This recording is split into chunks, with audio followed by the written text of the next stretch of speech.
Mike Wallace with another television interview in our gallery of colorful people. In television drama, few names have the prestige of that of our guest. Rod Serling is the only writer to have won 3 Emmy Awards for Requiem for a Heavyweight, Patterns, The Comedian. We'll talk to him about censorship in television, his fight to say what he believes, and we'll learn what he means by the price tag that hangs on success. Way back in 1951, when television was just a baby, a young man sat in a Cincinnati diner with his wife and came to a momentous decision.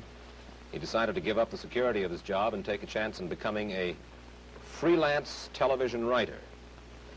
Rod, first of all, let me ask you this. What was it that brought that decision about? Was it a burning desire to write because you felt that you had to say something, or was it just a way to make more money?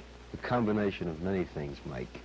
The immediate motive at the time, the prodding thing that pushed me into it, was that I'd been writing for a Cincinnati television station as a staff writer, which is a particularly dreamless occupation, composed of doing commercials, even making up letters of, what do they call it, to plug a product. Somebody has used it. Testimonial? Testimonial letters. As I recall, there was a drug, a liquid drug on the market at the time that could cure everything from arthritis to a fractured pelvis. And I actually had to write testimonial letters. And on that particular day, I just had it. And though I had been freelancing concurrent with the staff job, the best year I'd ever had, I think we netted about $700, which is hardly even grocery money. Yeah. And that one night, we just decided to, sink or swim and go into it. So you came here to New York? Not immediately. We stayed on 6 months, I guess, in Ohio, and came to New York. Started principally in Lux Video Theater, then live and half-hour emanating from New York.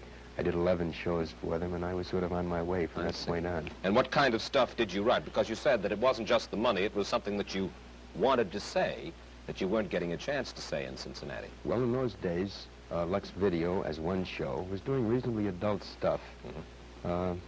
These, of course, were not Playhouse 90s, nor were they award-winning shows, but they were reasonably mature things that even today stand up pretty well. And I was doing Lux Video, craft theater, the early so-called pioneer days of television, which, of course, are hardly pioneer, but anything over 8 years old is pioneer style in television. You've come a long way since those early days, and perhaps more than any other writer, your name has figured in the classic battle of the, that is, television writer, the battle of the writer to be his own man. What happens when a writer like yourself writes something that he really believes in for television? I'm not sure I understand the question, Mike. What happens, you mean, in terms of... Well, we hear a lot about censorship of the writer on TV. We've heard a good deal about it in your own case especially. Well, depending, of course, on the thematic treatment you're using, if you have the temerity to try to dramatize a theme that involves any particular social controversy currently extant, then you're in deep trouble. For instance? A racial theme, for example. The case in point, I think, a show I did for the Steel Hour some years ago, 3 years ago, called Noon on Doomsday, which was a story which purported to tell what was the aftermath of the alleged kidnapping in Mississippi of the Till Boy, the young Chicago Negro. And I wrote the script using black and white initially. Then it was changed to suggest an unnamed foreigner. Then the locale was moved from the South to New England, and I'm convinced they'd have gone up to Alaska or the North Pole and using Eskimos as a possible minority, except I suppose the costume problem was of sufficient severity not to attempt it. But it became a lukewarm, vitiated, emasculated kind of show. You went along with it, though? All the way. I protested. I went down fighting, as most television writers do, thinking, in a strange, oblique, philosophical way, that better say something than nothing.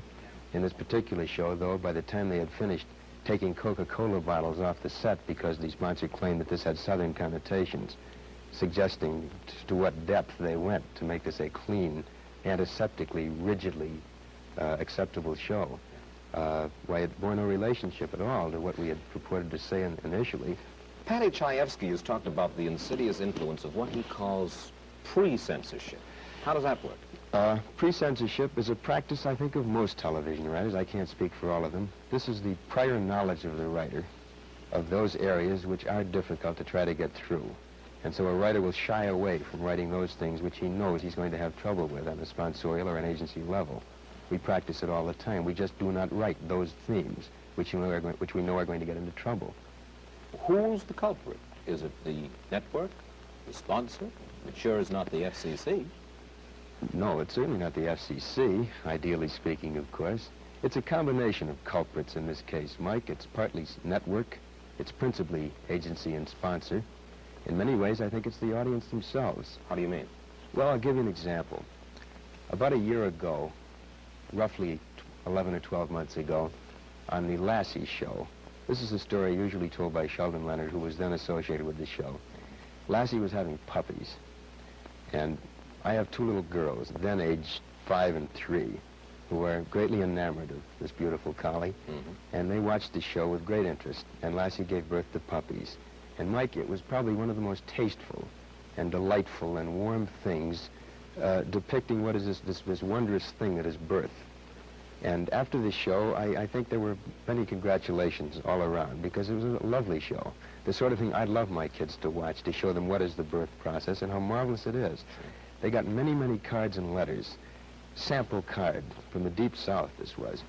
If I wanted my kids to watch sex shows, I wouldn't have had them turn on that. I could take them to burlesque shows. And as a result of the influx of mail, many of the cards, incidentally, as Sheldon tells it, were postmarked at identical moments, all in the same handwriting, but each was counted as a singular piece of mail. And as a result, the directive went down that there would be no shows having anything to do with puppies, that is, in the actual birth process. Well, obviously, it is this wild lunatic fringe of letter writers that greatly affect what the sponsor has in mind. You can understand the position of the sponsor, can't you? In many ways, I suppose I can. He's there to push a product. He has a considerable stake, thus, in what goes on the air. Most assuredly. And in those cases where there is a problem of public taste, in which there is a concern for eliciting negative response from a large mass of people, I can understand why the guys are frightened. Sure. I don't understand, Mike, for example, other evidences and instances of intrusion by sponsors. For example, on Playhouse 90, not a year ago, a lovely show called Judgment at Nuremberg. I think probably one of the most competently done and artistically done pieces that 90's done all year. In it, as you recall, mention was made of gas chambers. Yeah. And the line was deleted, cut off the soundtrack. And it mattered little to these guys that the gas involved in concentration camps was cyanide, which bore no resemblance, physical or otherwise, to the gas used in stoves. They cut the line. Because the sponsor was... He did not want that awful association made between what was the horror and the misery of Nazi Germany with the nice chrome, wonderfully antiseptically clean, beautiful kitchen appliances that they were selling. Yeah. Now, this is an example of sponsor interference which is so beyond logic and which is so beyond taste. This I rebel against. You've got a new series coming up called The Twilight Zone. You are writing as well as acting executive producer on this one. Who controls the final product, you or the sponsor? We have what I think, at least theoretically anyway, because it hasn't really been put into practice yet, a good working relationship, where in questions of taste, in questions of the art form itself, in questions of drama, I'm the judge, because this is my medium and I understand it. I'm a dramatist for television. This is the area I know. I've been trained for it. I've worked for it for 12 years. And the sponsor knows his product, but he doesn't know mine. So when it comes to the commercials, I leave that up to him. When it comes to the story content, he leaves it up to me. Has nothing been changed in the... We changed in 18 scripts, Mike. We have had one line changed, which, again, was a little ludicrous, but of insufficient basic concern within the context of the story, not to put up a fight. On a bridge of a British ship, a sailor calls down to the galley and asks, in my script, for a pot of tea, because I believe that it's constitutionally acceptable in the British Navy to drink tea. Yeah. One of my sponsors happens to sell instant coffee, and he took great umbrage, or at least minor umbrage anyway, yeah, with the idea of saying tea. Well, we had a couple of swings back and forth, nothing serious, and we decided we'd ask for a tray to be sent up to the bridge. But in 18 scripts, that's the only conflict we've had. Well, They've passed what? I mean, every script Is pre-censorship, though, involved? Are you simply writing easy? In this particular area, no, because we're dealing with a half-hour show, which cannot probe like a 90, which doesn't use scripts as vehicles of social criticism. These are strictly for entertainment. These are pot boilers. Oh, no. I wouldn't call them pot boilers at all.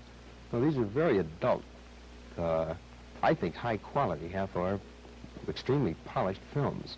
But because they deal in the areas of fantasy and imagination and science fiction and all of those things, there's no opportunity to cop a plea or chop an axe or anything.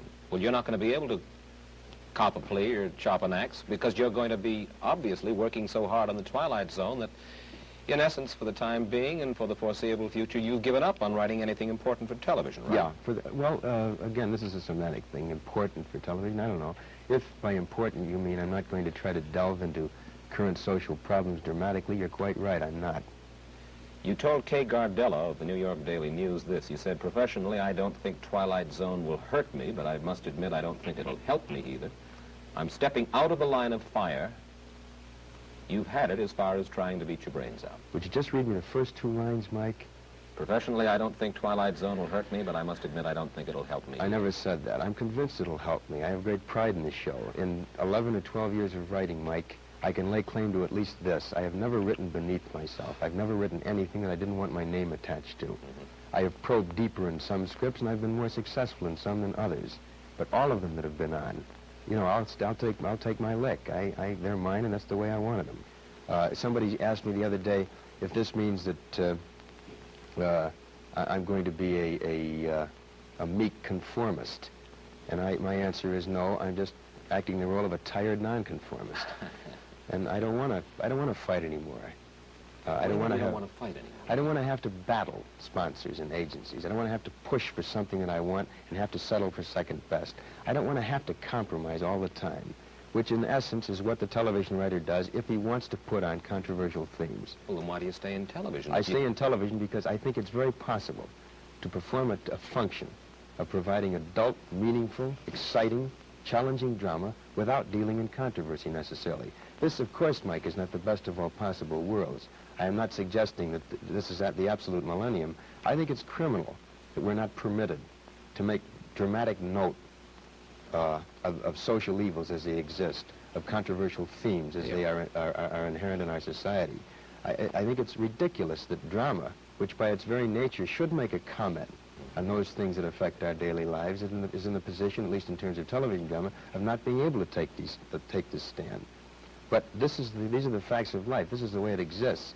And they can't look to me or Shaefsky or Rose or Gore Vidal or J.P. Miller or any of these guys as the precipitators of the big change. It's not for us to do it. Of course, Shaefsky got out of television.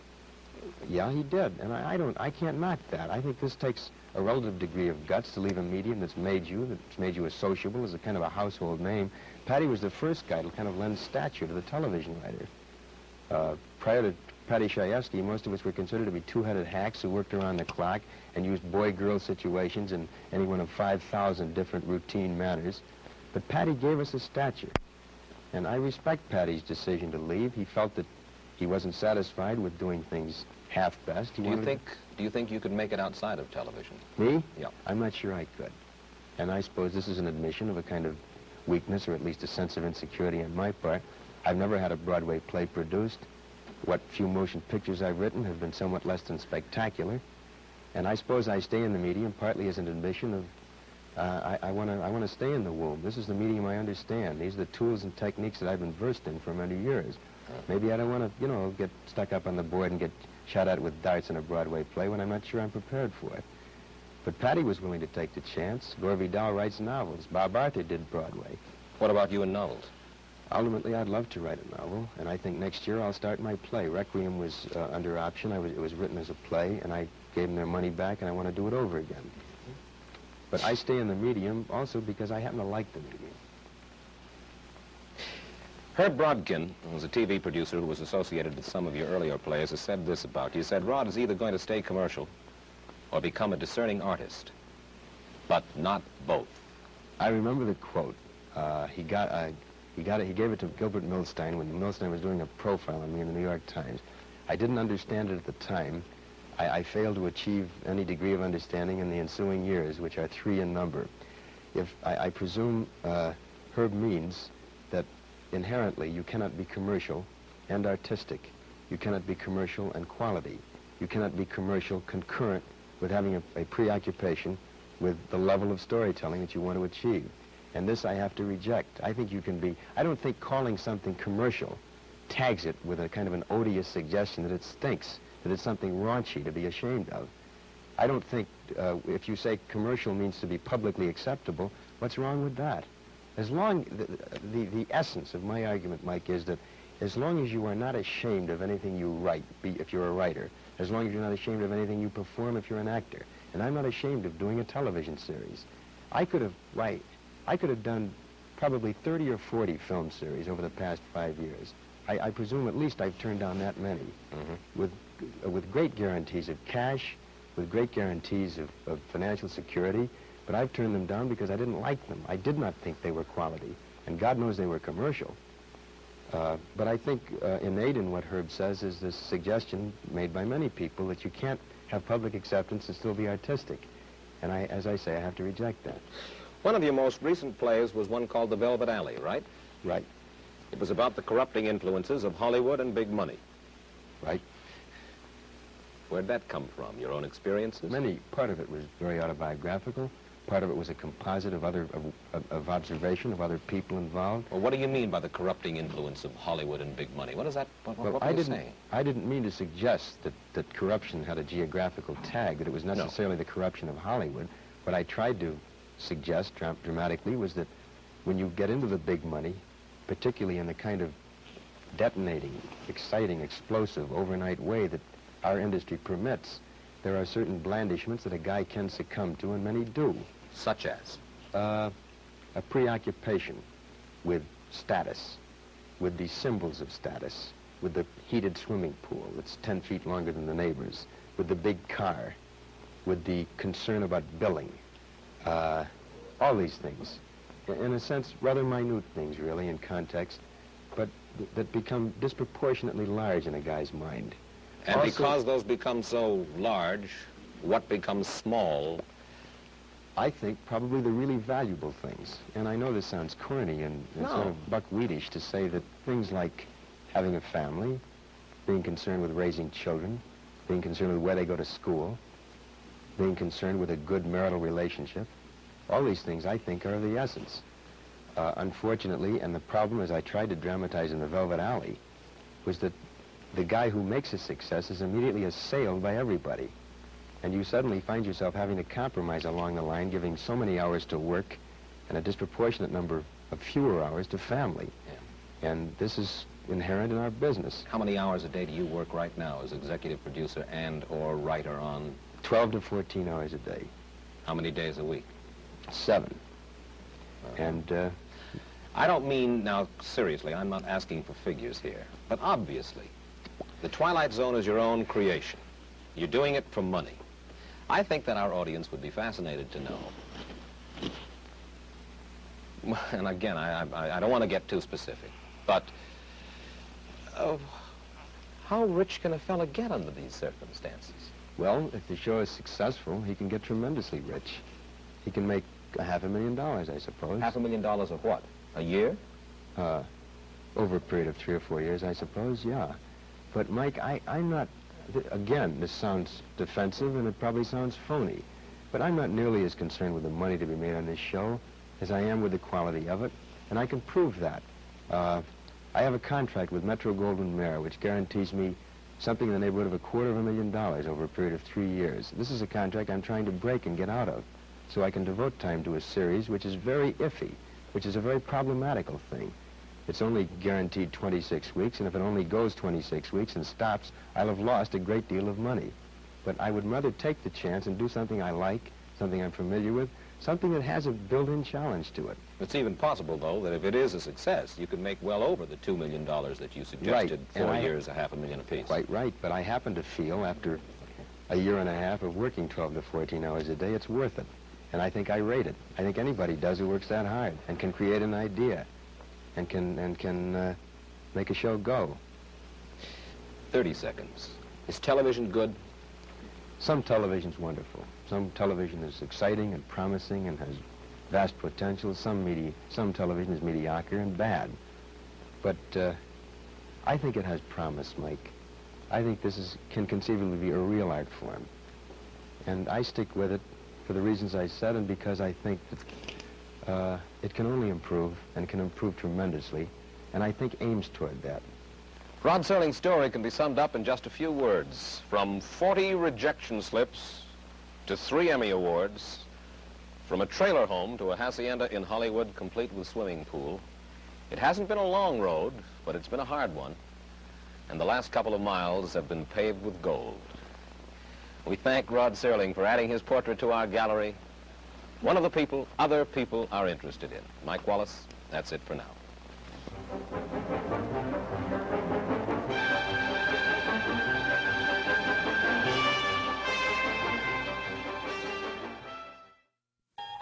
You've traveled this dimension of sight and sound and of mind many times before.